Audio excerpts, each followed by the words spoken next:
Aí tem uma outra, né? Gêmeos. Esse, na hora que eu vi os dois, eu já sabia que eu ia trazer para aqui também. Não seriam gêmeos univitelinos, seria um menino e uma menina, um casalzinho de gêmeos. Eles estudaram juntos, né? Já estão no plano espiritual há 90 anos e estão estudando tecnologia e se afinaram tanto, fizeram tanta afinidade nesses anos que eles resolveram encarnar como irmãos e para continuar estudando os dois a mesma coisa. E aí queriam providenciar a encarnação como gêmeos. Bom, porque queriam vir juntos. A história deles era vir juntos. Ah, não, se depois a pessoa desiste, eu vou e ela não vai, ela vai, eu não vou, sabe? Então queriam vir juntos. Muitas pessoas perguntam por que com gêmeos, né? Por que as pessoas resolvem encarnar com gêmeos? Tem um relato que explica uma das coisas. Às vezes acontece isso com o meu caso deles dois. Não nasceu entre eles nenhum amor que fosse ser vivido como um amor de pessoas adultas, né? Um casamento, um relacionamento. Não, é uma coisa de irmão mesmo, de muita fraternidade, né? Enfim, e eles queriam materializar esse sentimento, né? Viver esse sentimento aqui. E por que os dois desistiram? Medo, todo mundo foi medo. E esse eu fiquei com o coração partido. Porque, primeiro, eles estavam muito tristes, não é? Os outros não estavam tristes, não. Estavam, assim, determinados. O primeiro disse que estava com um pouco de vergonha. Os outros estavam determinados, sabendo que fizeram uma coisa que eles fizeram, que eles dariam conta naquele momento. Né? O que eu dei conta foi de não descer. Então estavam assim, determinados, estavam equilibrados. Mas esse casalzinho estava muito triste, muito triste. E dei um tempo para eles, né? Cheguei do mesmo jeito que cheguei nos outros, perguntando se eles sabiam o que eu estaria fazendo ali, tarará. E logo vi que eles estavam muito tristes, um olhar assim. E se vocês tiveram medo de quê? Da briga. De que briga? As pessoas que seriam nossos pais brigam muito. E o que seria nosso pai bate muito. O que seria nossa mãe? Nossa, eu fiquei calado com isso.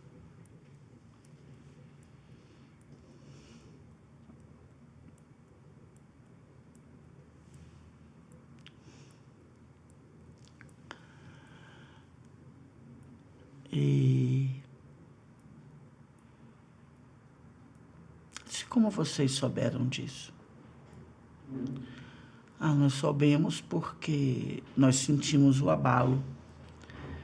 Na hora que eles estavam discutindo, a gente começou a se sentir meio tonto, e na hora que ele começou a bater nela, a gente começou a sentir dor aqui também. Eu fiquei tão... Aí eles começaram, eu fiquei pensando, eu estudo tanta coisa, eu nunca tinha estudado sobre isso e agora eu vou estudar sobre isso. Eu vou pesquisar sobre isso, eu vou querer mais informações sobre isso, até para fazer uma live sobre esse tema, não é? O que sentem as crianças quando, fisicamente, o que eles sentem lá no corpinho deles, quando os pais brigam aqui embaixo. Aí eles falaram que eles começaram a sentir dor e começaram a se sentir angustiados, e o mentor falou que vocês estão sentindo é porque seus pais estão em atrito, estão brigando. Aí os dois falaram ao mesmo tempo para mim. Aí a gente soube que ele estava batendo nela. Eu disse, por que você não soube que era ela que estava batendo nele? Não sei. A gente sabia que ela estava apanhando. E eu olhei para o mentor confirmou. Não dá para fazer isso. Porque já pensou, não é? Se ela ainda tiver nós dois, e se ele não gostar da gente? Não é? Porque ele sabia que a gente estava ali dentro também, então ele também não gosta da gente. Ele não gosta nem dela, nem de nós. Ai, gente, vocês estão com o coração partido, porque eu fiquei, não sei se eu sou mole demais com essas coisas, Sou muito mole com isso, sabe? Coisa para mim que atinge criança e idoso, olha, me atinge.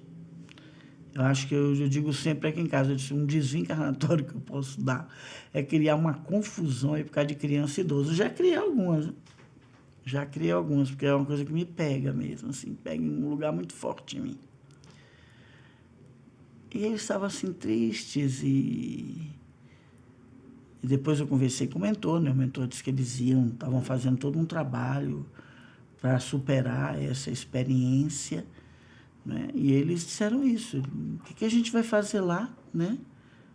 O que a gente vai fazer lá? Eles estão mais ou menos com 11 anos, 10, 11, um pouco menos que a menina dos irmãos, né? Que brigavam com a mãe. E um pouco menos. Eles falaram, o que nós vamos fazer lá? Ainda ter mais filhos para criar, não é? Depois ela não quer se separar, porque tem filho. Eles tem quanto tempo que vocês não encarnam? Ah, tem 60 anos. Eu disse, olha, não está mais assim, né? As pessoas não ficam mais prisioneiras. Ah, não, a gente não quis arriscar. Ele disse, se vocês vão fazer um novo acordo com esse casal, não. Nós vamos de novo procurar outros pais para a gente. Eu achei isso forte. Quando há desistência da encarnação, o espírito que desiste pode entrar em um corredor energético negativo? Pode. Pode parar até no umbral. Pode parar até no umbral. Trauma, né, gente? Trauma é trauma, né? Pode sim. Alô, quando essas desistências e ocorre o aborto espontâneo e a outra gravidez após um determinado período de tempo, é sempre o mesmo espírito tentando reencarnar naquela família? Na grande maioria das vezes, sim. A gente acabou de ver o caso desses gêmeos, eles desistiram desses pais, né? Mas na grande maioria das vezes, sim. Né? Assim, de cada 10, 7 é... Isso, Baltazar, entendeu? Na grande maioria das vezes, sim.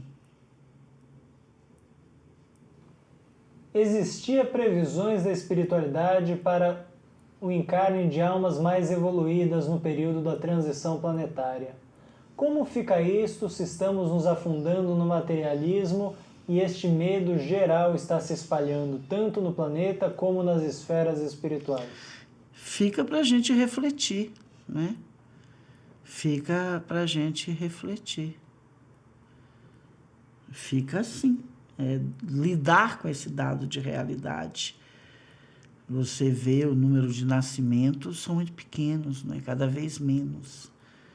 Cada vez menos pessoas. As pessoas também estão com medo de ter filho.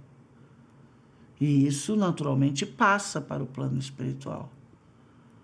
Né? As pessoas ficam com medo de ter filhos, de não conseguir sustentar. As relações, antigamente, tinham uma confiança, né? Não, eu tenho meu irmão, tenho minha irmã. Eu cansei de ouvir meu pai falando, se acontecer qualquer coisa comigo, tem meu irmão, que vai ajudar a criar meus filhos. Minha mãe dizia, tem minha irmã, tem meu outro irmão, que pode ajudar a criar meus... A gente ouvia isso, né? Hoje as coisas estão tão difíceis, né? O egoísmo está tão forte. Né? Enfim. Então fica a gente vendo o que cada um de nós pode mudar.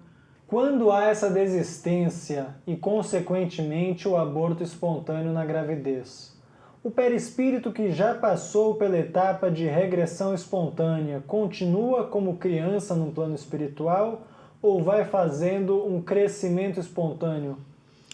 Acontece as duas coisas, tá? É bem assim, 50% a 50%. Pode ir crescendo de novo, o perispírito retomando, né? O seu passado, né? Retomando a sua lua, como eles falam, retomando o seu passado e crescendo, porque corpo é memória, né? Um dia eu vou fazer uma live sobre isso, corpo é memória, para a gente poder entender bem o que eu estou falando aqui agora. E muitas vezes não, a depender do processo, fica ali como criança. O caso desses gêmeos, por exemplo, que eu acabei de contar, eles podem ficar como crianças por muito tempo. Porque eles desistiram, inclusive, do casal que iam ser pai deles. Então pode ser que eles fiquem como criança por muito tempo, até organizar outra encarnação. Um processo desse que aconteceu com eles pode atrasar 20, 30 anos a vinda deles ao planeta Terra. Fica aí um recado para os pais que gostam de brigar e trocar uma chinelada, né?